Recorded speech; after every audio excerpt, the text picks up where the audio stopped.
All right, Dr. Collins, this is my mama. All right, Mom. Feet shoulder width apart.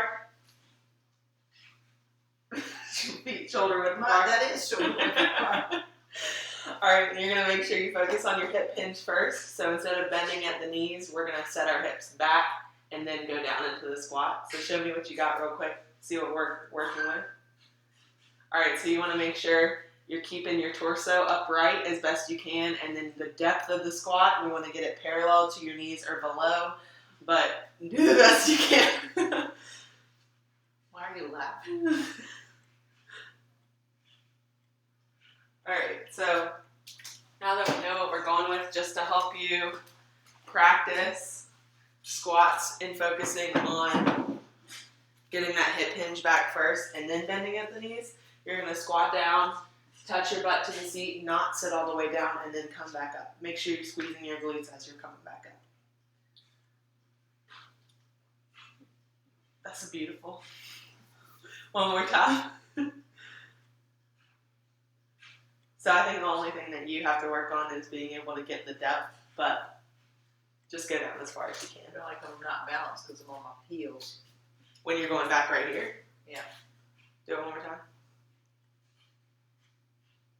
The weight's on my heels, is it supposed to be? That's a question. I mean, not necessarily all the way back on your heels because you got to be able to keep your balance, but that's also going to change when we add resistance to it. So body weight squats, you're going to have to keep your legs, like your toes pointed forward and your legs a little closer together, but once we add resistance, you can widen your stance, point your toes out a little bit, just making sure your knees track over your feet the whole time you're doing it. So our exciting resistance that we have at home is this little dowel. So Mom's going to put her feet on it. Make sure you can widen out your stance for this. Am I supposed to be able to pull this? Yes. I can help you if you need to. So we're going to go over your shoulders. This is a pretty loose band, so it's not giving her a ton of resistance, but it's still a little bit of resistance.